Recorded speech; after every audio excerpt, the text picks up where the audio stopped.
Pernahkah kamu melihat ban kendaraan setinggi 4 meter, seberat 5 ton, dengan harga mencapai miliaran rupiah per buahnya? Diciptakan khusus untuk menopang truk tambang raksasa, monster hitam ini membutuhkan proses pembuatan paling ekstrim di dunia. Mulai dari puluhan lapis kawat baja hingga waktu pemanasan berhari-hari. Bagaimana sebuah ban bisa sanggup memikul beban ratusan ton di medan paling ekstrim? Simak terus videonya.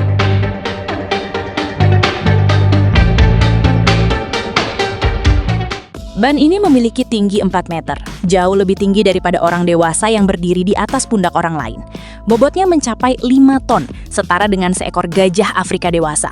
Harganya sangat fantastis, berkisar antara 40.000 USD hingga 90.000 USD, sekitar 650 juta rupiah hingga 1,5 miliar lebih untuk satu buah ban. Proses pembuatannya membutuhkan waktu 50 jam, sementara cetakan untuk memanggangnya memiliki berat 80 ton atau sebesar rumah 2 lantai.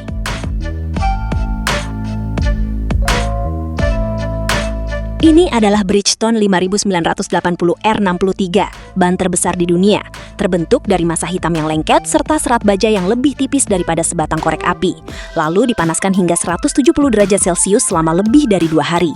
Pertama-tama, siapa sebenarnya yang membutuhkan ban seharga ratusan juta hingga miliaran rupiah per buahnya? Ban ini digunakan pada truk tambang Caterpillar 797. Ini tentu bukan truk biasa, melainkan sebuah mesin raksasa setinggi gedung 3 lantai dengan berat mencapai 620 ton saat bermuatan penuh. Bak muatannya mampu mengangkut 400 ton biji tambang dalam sekali jalan. Setiap truk membutuhkan 6 roda. Artinya biaya untuk satu set ban saja bisa menelan ratusan ribu dolar atau miliaran rupiah hanya untuk bagian rodanya saja. Selain itu, setiap ban harus menahan beban ratusan mobil biasa, melintasi bebatuan tambang yang tajam, serta tahan terhadap suhu gesekan yang bahkan mencapai 100 derajat Celcius di bagian dalamnya. Satu ban seperti ini sanggup bertahan hingga ribuan jam kerja sebelum aus, sementara ban biasa langsung hancur dalam sehari. Oleh karena itu, separuh material ban ini terbuat dari baja. Seluruh proses bermula dari tahap pencampuran. Ini bukanlah sekedar karet biasa, melainkan sebuah resep yang melibatkan lebih dari 20 bahan. Karet alam dari perkebunan Asia dicampur dengan karet sintetis berbahan dasar minyak bumi, ditambah karbon hitam, bubuk hitam halus dari batu bara yang membuat karet menjadi kuat dan berwarna, serta silika, oli, belerang, dan akselerator. Semua bahan tersebut dimasukkan ke dalam mesin pencampur raksasa bernama ban bari yang berputar pada suhu 160 derajat Celcius. Mesin ini mengaduk material dalam skala ton, di mana satu kali proses atau batch dapat mencapai setengah ton bahan mentah. Hasilnya adalah massa hitam kental yang digulung menjadi lembaran dengan ketebalan mulai dari beberapa milimeter hingga sentimeter. Setiap bagian ban memerlukan komposisi campuran yang berbeda, jenis karet tertentu untuk bagian sisi dan jenis karet yang lain untuk bagian tapak. Bagian terpenting berikutnya yang membuat ban raksasa ini jauh berbeda dari ban mobil biasa adalah penggunaan baja. Di dalam ban ini terdapat lebih dari 120 lapis kawat baja. Kawat tersebut bukanlah benang tunggal, melainkan anyaman dari puluhan serat baja tipis. Setiap seratnya memiliki ketebalan setara rambut manusia yang dipintal menjadi satu tali.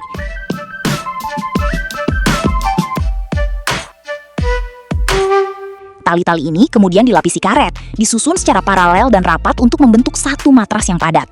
Rangka inilah yang menggabungkan elastisitas karet dengan kekuatan baja, sehingga ban mampu mengangkat beban seberat 400 ton. Apabila seluruh kawat dari satu ban ini diurai, panjangnya bisa mencapai beberapa kilometer. Setiap lapis dipasang dan diperiksa secara teliti sebelum direkatkan dengan karet. Satu kesalahan saja dapat langsung membuat seluruh ban dibuang ke tempat sampah. Tanpa rangka baja ini, karet tersebut akan ambruk dalam hitungan menit di bawah beban 400 ton. Perakitan dimulai di atas sebuah drum raksasa yang ukurannya menyerupai komedi putar di taman bermain. Para pekerja atau mesin presisi melilitkan material lapis demi lapis. Lapisan pertama adalah lapisan kedap udara bagian dalam, inner liner, yang berfungsi menjaga tekanan udara agar menyatu dengan ban. Kemudian dilanjutkan dengan rangka dari kawat cord. Setelah itu terdapat cincin baja yang disebut bead untuk mengunci ban pada pelek. Pada ban raksasa ini, setiap cincin terbuat dari gulungan kawat baja tebal dengan diameter lebih dari 1,5 meter. Di atasnya dipasang kembali jalur-jalur cord dengan sudut yang berbeda guna memperkuat ban ke segala arah. Tahap terakhir adalah pembentukan tapak, yaitu lapisan karet paling tebal yang bersentuhan langsung dengan tanah. Pada tahap ini, ban masih berada dalam kondisi lembut dan lengket, yang biasa disebut sebagai ban hijau, green tire. Ban hijau ini memiliki berat hampir 5 ton, namun belum siap untuk digunakan. Karetnya masih mentah, menjadi sangat lengket saat panas dan rapuh ketika dingin, serta belum memiliki pola pada tapaknya sehingga tampak seperti sebuah tong hitam yang mulus. Agar dapat berfungsi sebagai roda yang siap pakai, ban ini harus melalui proses pemanasan.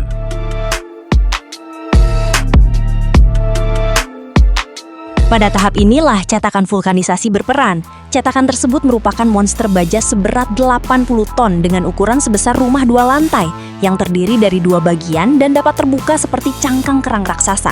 Bagian dalamnya telah diukir dengan pola negatif tapak ban, meliputi setiap alur, blok, serta tepi yang nantinya terlihat pada produk akhir. Cetakan ini bernilai sangat tinggi dan dapat digunakan untuk memproduksi ribuan ban sebelum polanya mengalami keausan. Ban hijau seberat 5 ton tersebut kemudian diturunkan tepat di bagian tengah dengan toleransi hitungan milimeter. Lalu cetakan ditutup rapat disertai dentuman keras yang terdengar ke seluruh penjuru pabrik. Proses berikutnya adalah keajaiban yang ditemukan secara tidak sengaja hampir 200 tahun lalu, yaitu vulkanisasi. Sebuah kantong karet dimasukkan ke dalam ban, kemudian dipompa menggunakan uap bertekanan hingga 10 bar. Kantong tersebut mengembang dan menekan karet ke seluruh sudut cetakan. Secara bersamaan, seluruh perangkat dipanaskan hingga mencapai sekitar 170 derajat Celcius. Pada suhu ini, atom belerang membentuk jembatan kimia di antara molekul-molekul panjang karet mentah. Rantai yang mulanya bebas dan lengket kini terjalin erat dalam struktur 3 dimensi. Massa mentah yang sebelumnya rapuh pun berubah menjadi karet sejati yang keras, kenyal, serta tahan terhadap suhu dingin maupun panas. Pola tapak pun tercetak secara permanen. Proses ini pada dasarnya serupa dengan pembuatan ban mobil biasa, hanya saja berlangsung dalam durasi yang jauh lebih lama. Perbedaan mencolok dari ban raksasa ini terletak pada durasi pembuatannya. Jika ban biasa matang dalam waktu sekitar 15 menit, ban ini membutuhkan waktu hingga 50 jam, lebih dari 2 hari 2 malam penuh di dalam sapu cetakan. Alasannya sederhana, panas harus meresap secara perlahan melewati lebih dari 120 lapis baja dan karet hingga mencapai bagian inti terdalam. Apabila dikeluarkan terlalu cepat, bagian luar ban memang sudah matang, tetapi bagian dalamnya masih mentah, yang akan langsung menyebabkan ban retak saat pertama kali menanggung beban.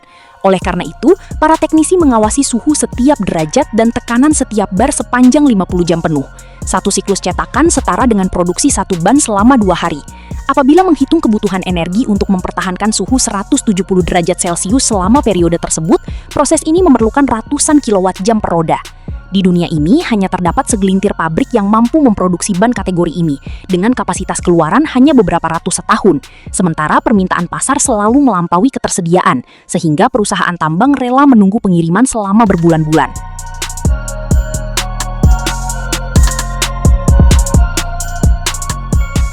Begitu cetakan terbuka, uap panas langsung menyembur keluar bersama aroma karet khas yang pekat. Ban dikeluarkan dalam kondisi bersuhu di atas 100 derajat Celcius, sehingga tidak dapat disentuh selama berjam-jam berikutnya. Proses pendinginannya berjalan sangat lambat dan terkadang memakan waktu seharian penuh di rak khusus.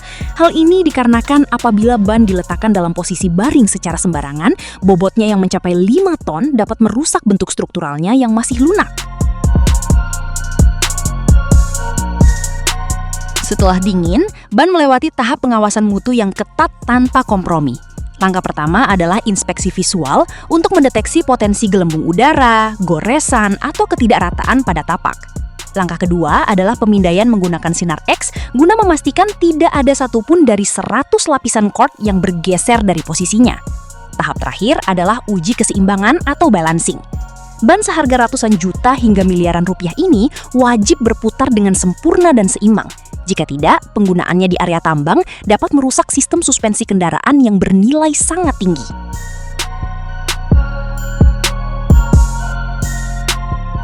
Di area tambang terbuka, setiap truk raksasa berdiri di atas 6 buah roda, dan masing-masing roda menyimpan kisah yang sama. Bermula dari massa hitam lengket dan serat baja, melewati 120 lapisan, cetakan seberat 80 ton, serta 50 jam pemanasan di dalam tungku. Seluruh proses tersebut didedikasikan untuk mengangkat 400 ton biji tambang. Dengan bobot 5 ton yang terdiri dari karet dan baja, diameter mencapai 4 meter, serta 120 lapisan penguat, semuanya dirancang demi satu titik kontak ke tanah yang tidak boleh mengalami kegagalan. Orang dewasa yang berdiri di samping ban ini hanya akan sejajar dengan bagian as rodanya saja. Sementara itu, di bengkel sebelah terdapat aktivitas penggantian ban mobil biasa yang ukurannya 100 kali lebih kecil daripada ban raksasa tersebut. Keberadaan ban terbesar di dunia ini menjadi bukti nyata sejauh mana perkembangan teknologi teknik mesin dapat melangkah ketika dihadapkan pada tantangan mengangkat beban seberat 1 gunung utuh.